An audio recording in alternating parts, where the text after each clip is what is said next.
We are now in study session 9, Socialism, its meaning and development. Introduction. In this study session, we will introduce you to socialism. In the course of the study session, attention will focus on the meaning of the concept and how it developed. When you have studied this session, you should be able to define and use correctly the keyword printed in bold letters. Describe the elements of socialism. Describe the intellectual history of socialism and identify the various brands of socialism down the centuries. Since the 19th century, socialism has come to be identified as that political doctrine which insists that ownership and control of the means of production and distribution should be vested in the community and utilized for all members of the community. For this reason, it is now widely agreed that an accurate definition of socialism or a socialist state must include at least 3 elements. Let us take you through each of these elements. Public ownership and control of the means of production. This is one of the required elements in the definition of socialism. Socialism preaches that the means of production, capital, land, and property should be owned and controlled jointly by the public and not by private individuals. Public ownership, as opposed to private ownership, is brought about in several ways, namely, through nationalization, in which government takes over existing business concerns, or through cooperatives, when groups of individuals are formed and are left to control such business. While, as stated before, public ownership is central to the definition of socialism, what is still debatable is whether such ownership must be total. Experience in this century has shown that even for countries that have publicly identified themselves with socialism, such public ownership of the means of production is not total. For instance, while in the period between 1958 and 1965, the share of the socialist sector in the gross industrial production in China, Czechoslovakia, North Korea, and Yugoslavia was 100%. It was 85.7% in the German Democratic Republic, 95.5% in Hungary, and 99.5% in Bulgaria, among others. Similarly, while the share of the socialist sector in the gross agricultural production was 100% in North Korea, 99.9% in the USSR, 99.6% in Bulgaria, it was only 15% in Yugoslavia, and 12.2% in Poland. Given all this, what you need to note at this stage is that, generally, private ownership and control of the means of production is frowned upon in socialism. The emphasis is on public ownership, even if not full public ownership. Public ownership and or control of the means of distribution. Socialism goes one step further to argue for state intervention in the distribution of the produce of society. In this regard, socialism upholds the need to narrow the gap between those who have and those who do not have. The basic assumption is that there is a bottom line to poverty and that every individual should have a share of the produce of the society big enough to ensure a comfortable existence. In other words, distribution of goods and services is not left to market forces alone. Rather, it is regulated by the state in order to ensure that it does not lead to gross inequalities of consumption. A goal of bringing about an egalitarian society.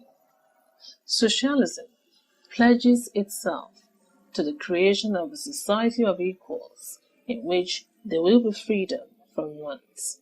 Thus, it hopes to create a new society based on cooperation and equality.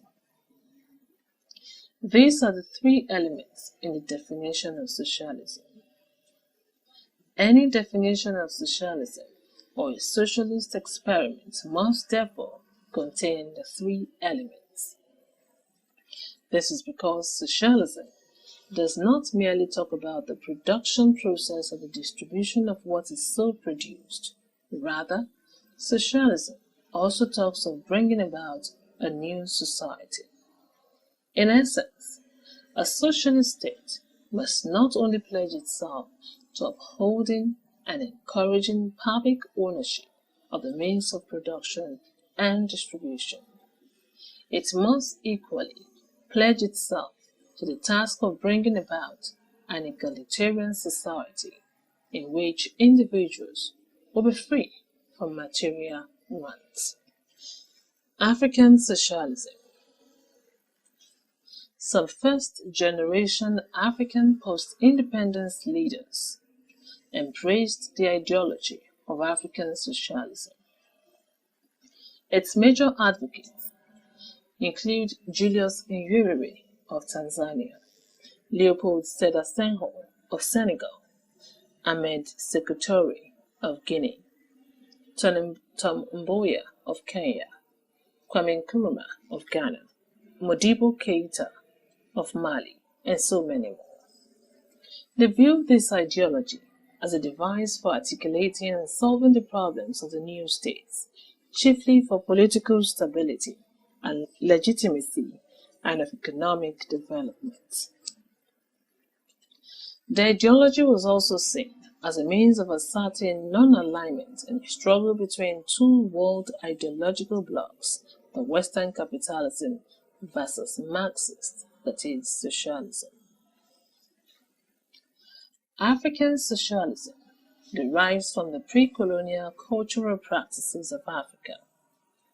Ideas such as the practice of communalism, egalitarianism, the values of brotherhood and kinship, and respect for the humanism of the individual. The group takes precedence over any of its parts, but it should be noted that the practice of African socialism was a flop. It neither improved production relations nor did it enthrone equity.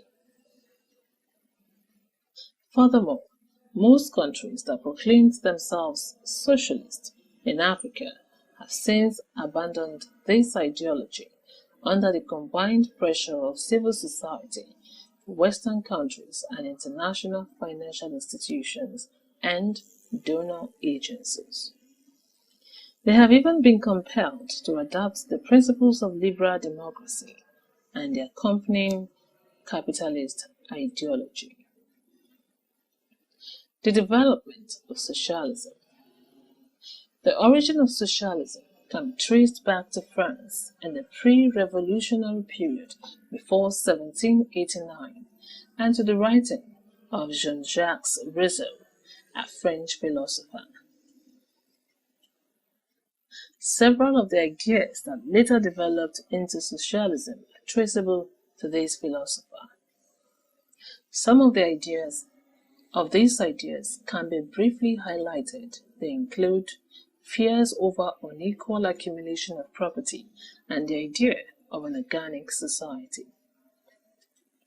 In his writings, Rousseau expressed his belief that it was wrong for a few individuals to amass large amounts of property, as was increasingly becoming the case in the dawn of the industrial age.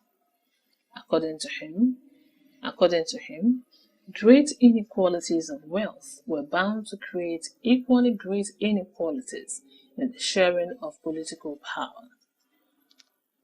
All this subsequently will put democratic government in jeopardy. For him, therefore, economic equality was a sine qua non for political equality. In the second sense, Rousseau expressed the belief that man was a social animal. In other words, man acquired his human elements only by being a member of the society. For that reason, human welfare was tied irrevocably to that of society, to the extent that the individual could not be distinguished from the whole society. For that reason, the interests of the individual were identical with those of the group. The first stirrings of violent socialism, or anarchist socialism, were recorded in the period preceding the 1789 French Revolution and up to about 1797. In that period, another French writer, Noël Babeuf, along with Louis Blanqui, wrote in favor of abolishing private property and the setting up of a communist state.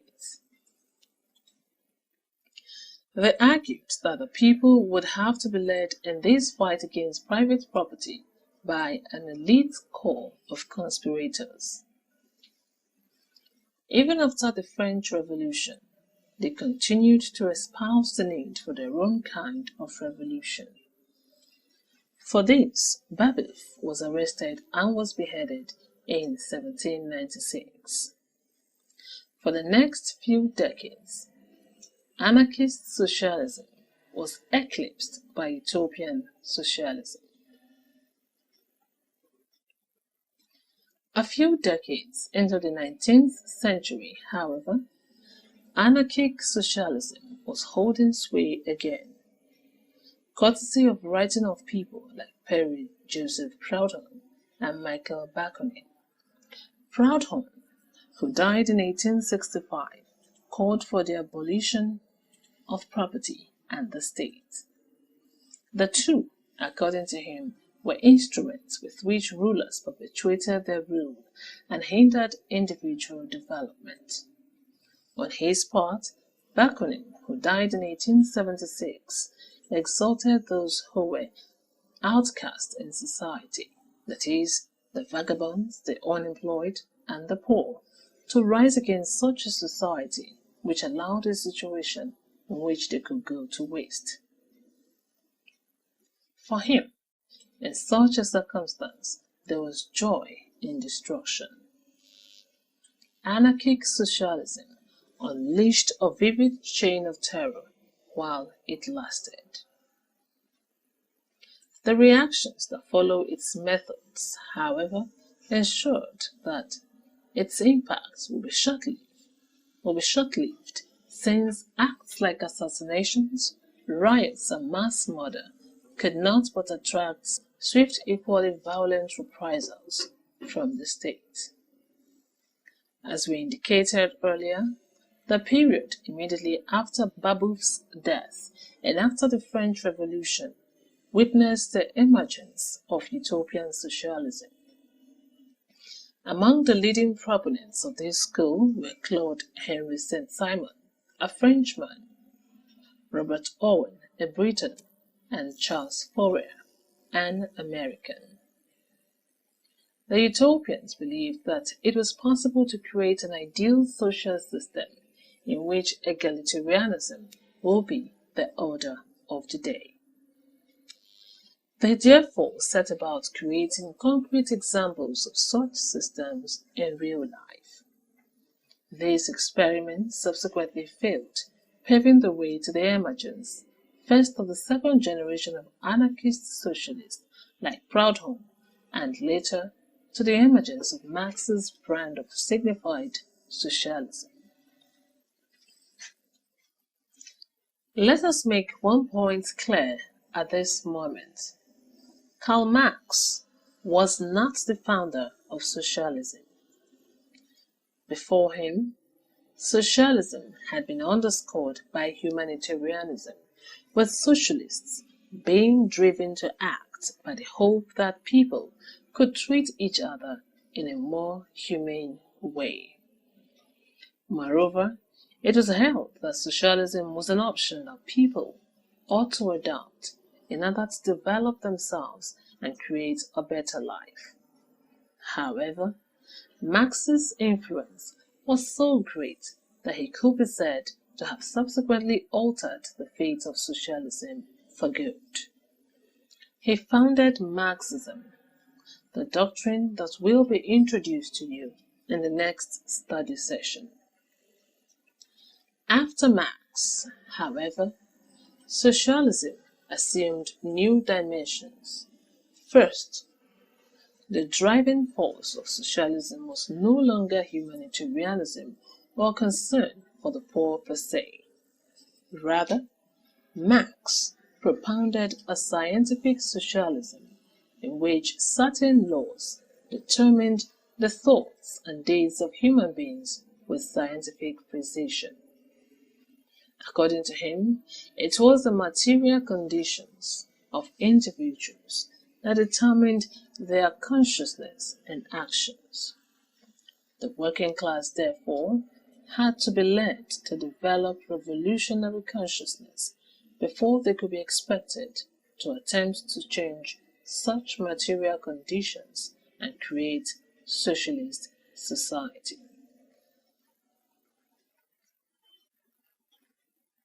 In this regard, he helped to organize the first Socialist International Organization in 1864. This was an international organization of socialists. It cut across national boundaries and sought to unite socialists under the socialist banner, subduing feelings of nationalism and sectionalism. The first Socialist International collapsed about 12 years later due to quarrels within it, harassment by governments, and the death of Marx. The Second International, organized by Marx's friends, Engels, died with the First World War, while the Third International was dominated by Communist Russia under Stalin. The death of Stalin and the emergence of strong socialist parties in Western Europe after the Second World War led in the 1950s to a thawing in the international socialist movement. Since then, socialist parties in Western Europe, especially Italy and France, have had to develop strategies peculiar to their circumstances. They have, for instance, had to seek political power through active participation in elections rather than by revolution or violence. By the 1980s, the French Socialist Party had succeeded in getting François Mitterrand elected president of France. Another development that was witnessed from the 1950s was the emergence of a socialist movement known as African socialism. Beginning from Senegal's Leopold Sedar Senghor and spreading to Tanzania's Julius Nyerere, proponents of African socialism tended to be heads of state or government in the newly independent states of Africa. African socialism sought to portray socialism as being native to Africa.